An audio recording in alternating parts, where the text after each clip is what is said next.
بسم اللہ الرحمن الرحیم۔ یہ بڑی عجیب بات ہے کہ ایک وظیفہ دنیا میں ایسا ہے جو اللہ نے خود دیا ہے، اور وہ استغفار کا وظیفہ ہے۔ انہی آیات میں جو آج انفال کی پڑھی گئی، اللہ نے فرمایا ہے اللہ تعالیٰ ان کو عذاب نہیں دے گا، آپ تشریف فرمائے، آپ کا وجود نعمت رحمت اور عذاب دونوں ایک زمین پر جمع نہیں ہو، اور اللہ ان کو عذاب نہیں دے گا کیونکہ یہ استغفار کر رہا ہے۔ دنیا کی جتنی تکلیفیں ہیں، پریشانیاں ہیں، غم ہے، بیماریاں ہیں، فتنے ہیں، سازشیں ہیں، چھوٹے بڑے گناہ ہیں، یہ سارے ملا کر اس کا ایک ہی نام ہو جائے گا، عذاب، خدا کی پکڑ عذاب۔ تو فرمایا عذاب رک جائے گا استغفار کے ہوتے ہوئے۔ پھر جب عذاب رکتا ہے، بیماری جاتی ہے، تکلیفیں ختم ہوتی ہے، فتنے ٹلتے ہیں، تو پھر ضرورت ہوتی ہے بحالی کی۔ سورۃ ہود میں کہا ہے کہ استغفار کرو، صحت بحال ہو جائے گی، زندگی بہترین ہو جائے گی، تمام طاقت توانائی بحال کرو۔ پھر جب بلائیں بھی ٹل گئی، صحت اور عافیت بھی آ گئی، تو اب کچھ نعمتیں چاہیے، جیسے بخشش ہے، جنت ہے، دنیا میں مال ہے، بیٹے ہیں، بارشیں ہیں، آبادکاریاں ہیں، نہریں ہیں، چشمے ہیں۔ تو سورۃ نوح میں کہا فَقُلْتُ اسْتَغْفِرُوا رَبَّكُمْ، نوح علیہ السلام کہتے ہیں میں تو ان کو کہہ چکا ہوں استغفار کرو، یغفر لکم ذنوبکم، اللہ معاف کر دے، اور آسمان سے موسلادھار بارش بھیج دے، وَيُمْدِدُكُمْ بِأَمْوَالٍ وَبَنِينَ، مدد دے دے گا، مال اور بیٹے دے گا، وَيَجْعَلْ لَكُمْ جَنَّاتٍ، اور دے دے گا تم کو باغات، نہریں، چشمے، دنیا میں اور آخرت میں جنت ہے، وَيَجْعَلْ لَكُمْ أَنْهَارًا، تمہاری نہریں جاری ہو جائیں گی، تفسیر کی نہر، حدیث کی نہر، فقہ کی نہر، ناظرہ کی نہر، حفظ کی نہر، تجوید کی نہر، اعدادی اور دور حدیث تخصصات، پورے عالم میں آواز گونج، توحید کے چرچے، سنتوں کی اشاعت، رد شرک اور بدعت، رد رسم فاسد، رد ماحولیات قبیحہ، رد منکرات، تلقین المعروف والحسنات۔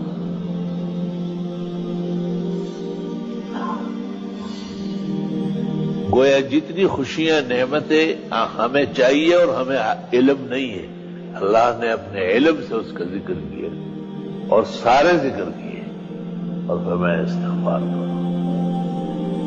استغفار کے لیے تو فقہا کہتے ہیں قبلہ رخونا بھی ضروری نہیں، استغفار کے لیے کسی خاص ہیئت کی بھی حاجت نہیں، اٹھتے بیٹھتے آتے جاتے استغفار کر سکتے۔ دنیاوی نہیں، دینی اور دنیا دونوں کے مسائل ہیں۔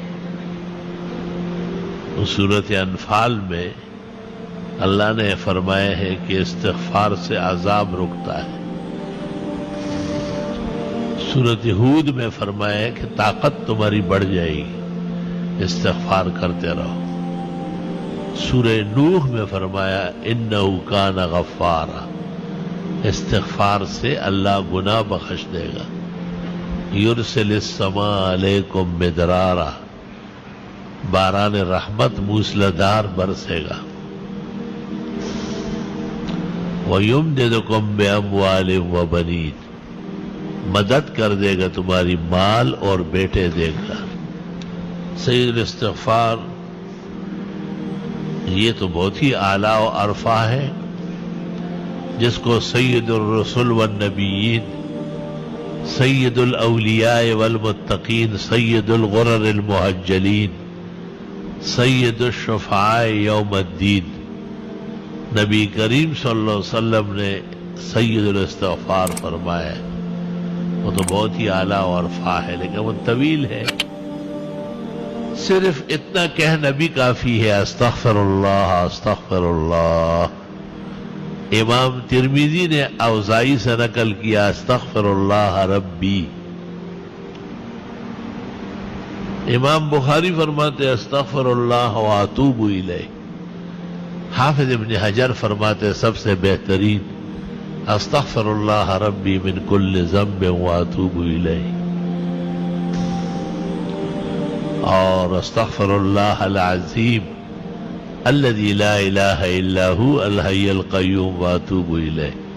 یہ 3 دفعہ پڑھا جائے تو گناہ اگر سمندر کے جھاگ کے برابر ہو معاف ہو جائیں گے، دنیا کے درختوں کے پتوں کے برابر ہو معاف ہو جائیں گے،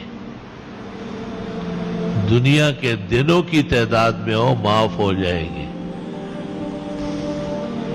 ریت کا ایک ٹیلا اور پہاڑی، کتنے اس میں ریت کے دانے ہوں گے، اس قدر بھی گناہ ہو تو اللہ معاف فرما دے گا اور مدد کر دے گا تمہاری مال اور بیٹے دے کر. استغفار کا پہلا فائدہ بخشش، لائن کلیئر. دوسرا فائدہ آبادی، تیسرا فائدہ مال، چوتھا فائدہ بیٹے. کہتے ہیں کہ اگر حضرت علی رضی اللہ عنہ، حضرت حسن بصری، شیخ عبد القادر جیلانی، معین الدین چشتی، سارے مل کے ان سے 100 مرتبہ کوئی مانگے، اس سے بڑھ کر وظیفہ نہیں مانگ سکتے. یہ سب سے اعلیٰ وظیفہ ہے جو اللہ خود دے رہے، استغفار کا وظیفہ. بیٹے، کتنے بیٹے؟ یہ دیکھو کتنے بیٹے آئے ہوئے ہیں. عرب و عجم کے، شرق اور غرب کے، بے حساب. اور پتہ نہیں جب زندگی بے وفا زندگی ساتھ دے گی تو کتنے آتے رہیں گے. 2 اعمال ایسے ہیں جو تمام اعمال سے بے نیاز کرتے ہیں. ایک استغفار کی کثرت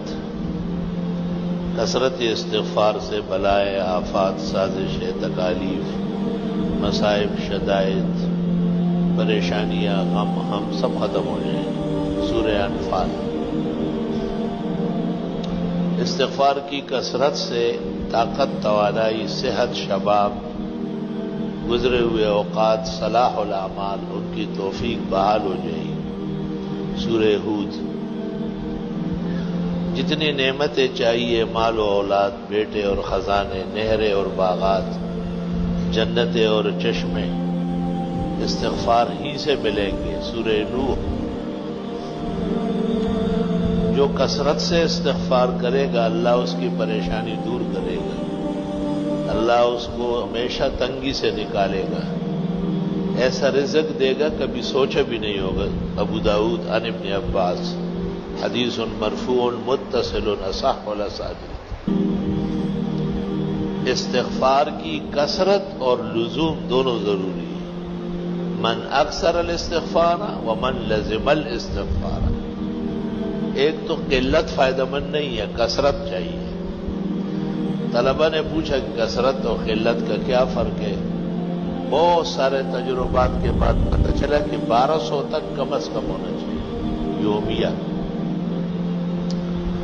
اور 12,000 ہو جائے تو کیا کہنا ہے. استغفار کے فوائد اور برکات بہت زیادہ ہے اور فائدہ نقد ہے.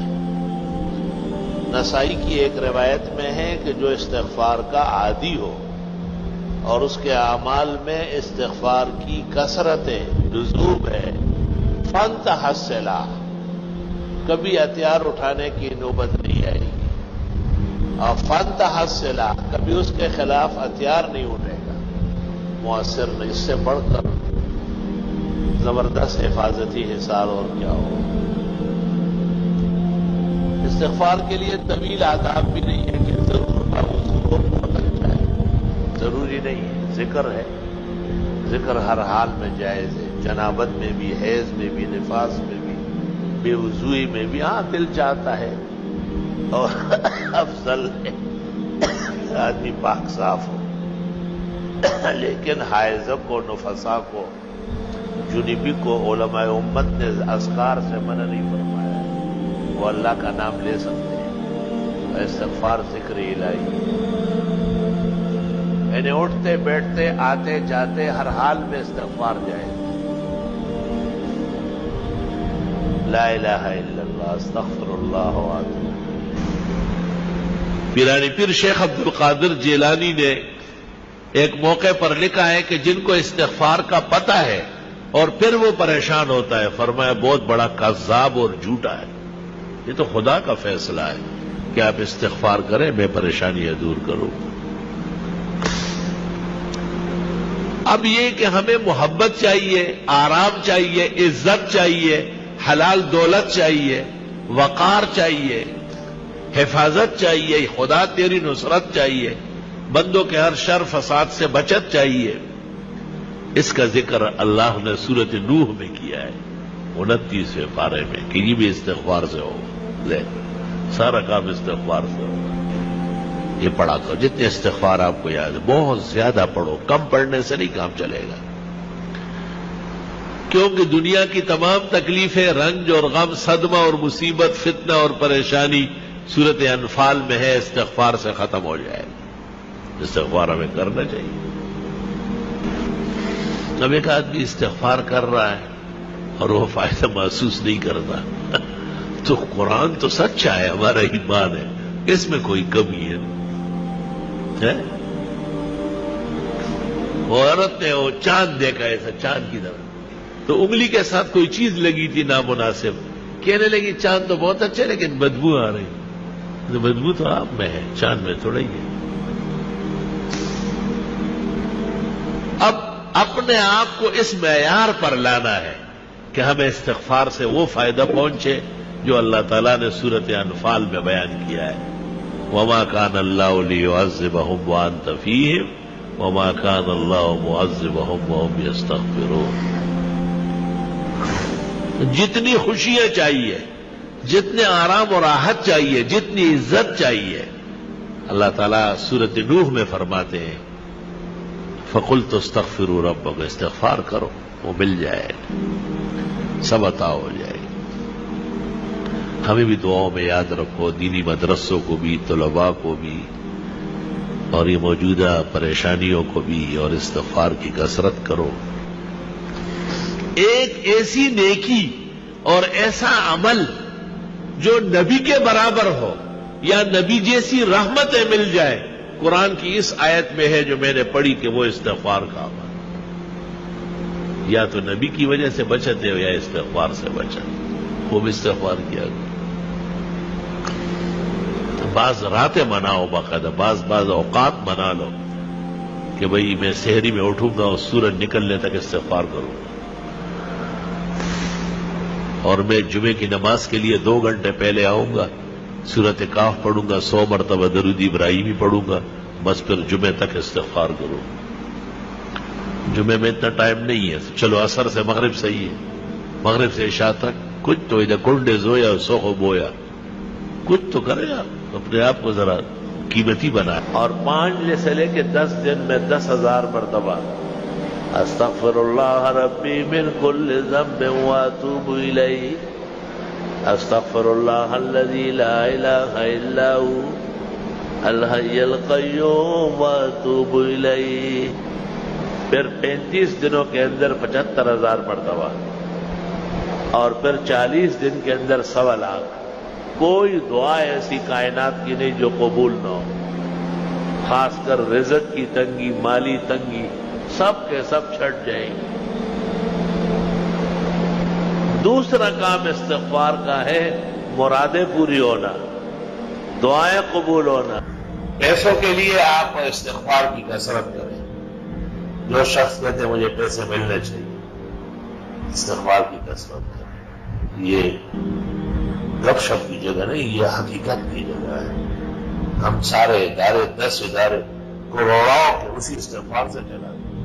مجھ جیسے کمزور کو کوئی چندہ دیتا ہے یا میں نے کسی سے چندہ لینا ہے تو ہمارا فنکار مال کے لیے مت پریشان ہو، میری بہت ہی درخواست ہے، مال اللہ کے اللہ تعالیٰ سے کہے میں آپ کا دین پڑھ رہا ہوں، مجھے مال کے لیے جو ہے نا پیسہ بنانا بنائے، آپ اپنی شان کے مطابق عطا فرمائے۔